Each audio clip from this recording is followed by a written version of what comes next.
નમસ્કાર ખેડૂત મિત્રો, સ્વાગત છે તમારું ખેડૂત પરિચય યુટ્યુબ ચેનલમાં। આજે તારીખ 20 ફેબ્રુઆરી 2024 ને આજની સવારની હવામાન અપડેટની અંદર માહિતી મેળવીએ તો ગુજરાતમાં ફરીવાર માવઠાના વરસાદને લઈને આગાહી। ફરી ગુજરાતની અંદર વેસ્ટર્ન ડિસ્ટર્બન્સની અસરના કારણે હળવા વરસાદી ઝાપટા જોવા મળે તેવી સંભાવના દેખાઈ રહી છે, તેની અપડેટ મેળવીશું। સાથે જ ગુજરાતમાં ફરીવાર ઠંડીનું જોર વધી શકે છે, તાપમાન નીચું આવવાની સંભાવના છે, તેમજ ઝાકળ વરસાદનો રાઉન્ડ પણ હળવો જોવા મળી શકે છે। તો સંપૂર્ણ માહિતી મેળવીશું। ચેનલમાં નવા હોય તો ચેનલને સબસ્ક્રાઇબ કરી દેજો અને વિડીયોને લાઈક આપીને શેર કરી દેજો। અત્યારે એક વેસ્ટર્ન ડિસ્ટર્બન્સ ઉત્તર ભારતના વિસ્તારમાંથી પસાર થઈ રહ્યું છે, જેની અસરના ભાગરૂપે આજે આવતીકાલે એમ 2 દિવસ દરમિયાન ગુજરાતના હવામાનમાં ફરીવાર બદલાવો જોવા મળશે। આ સાથે back to back western disturbance પસાર થવાના છે, જેના કારણે 25-26 તારીખ દરમિયાન પણ હવામાનમાં ફેરફાર આવે તેવી સંભાવના દેખાઈ રહી છે। આજે તેમજ આવતીકાલે ઉત્તર ગુજરાતના સાબરકાંઠા, બનાસકાંઠા, પાટણ, મહેસાણા, અરવલ્લી, મોડાસા, માંડલી એ વિસ્તાર, થરાદ હોય, ધાનેરા, ડીસા, પાલનપુર, ભટસણ, દિયોદર, પ્રાંતિજ, સલાલ, સિદ્ધપુર, વડનગર જે ઉત્તરના વિસ્તારો છે, તેની સાથે કચ્છના વાગડ વિસ્તાર, ભાંભર, ધોળાવીરા એ વિસ્તારની અંદર પણ વાદળછાયું વાતાવરણ જોવા મળી શકે છે। ઘાટા વાદળો હશે ત્યાં છાંટછૂટ જેવો વરસાદી ઝાપટા કોઈક જગ્યાએ પડે તેવું અનુમાન દેખાઈ રહ્યું છે। તેમજ મધ્યની અંદર અમદાવાદ, ખેડા અને ગાંધીનગર એ વિસ્તારના અમુક સેન્ટરોની અંદર ઝાપટા એટલે કે સાંટા છૂટી જોવા મળે તેવું અનુમાન દેખાઈ રહ્યું છે। બાકી વાદળછાયું વાતાવરણ એટલા વિસ્તારની અંદર નોંધાઈ શકે છે।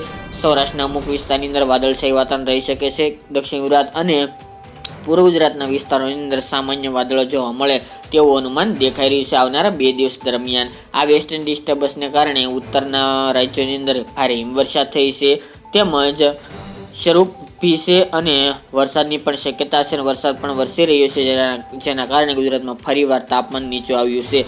આ વેસ્ટર્ન ડિસ્ટર્બન્સની અસરના ભાગરૂપે ઉત્તર ગુજરાત અને સૌરાષ્ટ્રની અંદર તેમજ કચ્છમાં પણ હળવી ઠંડી જોવા મળી શકે છે, જેના કારણે ઉત્તરના વિસ્તારો જેમાં આબુ, અંબાજી, થરાદ, ધાનેરા, બોર્ડર લાગુ વિસ્તાર, સાબરકાંઠા, બનાસકાંઠા, પાટણ, મહેસાણા અને અરવલ્લી આ 5 જિલ્લાનું તાપમાન 10 થી લઈને 13 ડિગ્રી સુધી જવાની સંભાવના આવનારી તારીખો એટલે કે 23-24 તારીખ સુધી જોવા મળી રહી છે। 4-5 દિવસ તાપમાન નીચું આવશે। રાત્રિનું કચ્છમાં પણ તાપમાન 10 થી લઈને 13 ડિગ્રી સુધી જવાની સંભાવના દેખાઈ રહી છે, જ્યારે દિવસનું તાપમાન આપણે પહેલા જણાવ્યું તે મુજબ કે 5 થી લઈને 6 ડિગ્રી સુધીનો ઘટાડો જોવા મળશે, જેમની અંદર અત્યારે તાપમાન ઘટીને 2 દિવસથી ઘટી રહ્યું છે, જેના અનુસંધાને 25 થી લઈને 28 ડિગ્રી સુધી પહોંચી ગયું છે।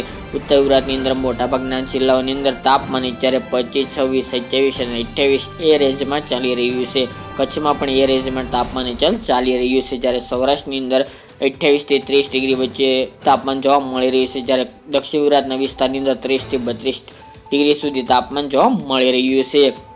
અમદાવાદ, ગાંધીનગર એ વિસ્તાર, દાહોદ, ગોધરા એ વિસ્તારની અંદર પણ 28 થી 30 ડિગ્રી સુધી તાપમાન આવનાર દિવસોની અંદર જોવા મળે તેવી સંભાવના છે, પરંતુ આ બપોર દરમિયાનના મહત્તમ તાપમાનમાં 22 તારીખથી ફરીવાર ઘટાડો જોવા મળશે। 23, 24 અને 25 તારીખ દરમિયાન નોર્મલ તાપમાન જોવા મળે, બપોરનું 25 ડિગ્રીથી લઈને 28 ડિગ્રી વચ્ચે તેવું અનુમાન દેખાઈ રહ્યું છે। જ્યારે રાત્રિનું આપણે જણાવ્યું તે મુજબ કે ઉત્તર ગુજરાત અને કચ્છમાં 10 થી 13 ડિગ્રી વચ્ચે તાપમાન જોવા મળશે, મધ્ય ગુજરાત અને પૂર્વ ગુજરાતની અંદર 13 થી 15 ડિગ્રી તાપમાન રહી શકે છે, જ્યારે સૌરાષ્ટ્રનું તાપમાન 14 થી લઈને 18 ડિગ્રી જોવા મળશે અને દક્ષિણ ગુજરાતનું તાપમાન રાત્રિનું લઘુત્તમ 15 થી લઈને 20 ડિગ્રી વચ્ચે ચાલે તેવું અનુમાન રહેલું છે। બાકી ગુજરાતમાં ઝાપટારૂપી હળવું માવઠું જોવા મળે તેવું જોવા મળી રહી છે, પરંતુ સાર્વત્રિક વરસાદ નહીં જોવા મળે, ફક્ત છાંટા જોવા મળી શકે છે, એ પણ અમુક સેન્ટરની અંદર તેવી સંભાવના દેખાઈ રહી છે। ઝાકળ વરસાદનો રાઉન્ડ એટલે કે 2 દિવસ ઝાકળ વરસાદ વહેલી સવાર જોવા મળી શકે છે, સામાન્યથી મધ્યમ।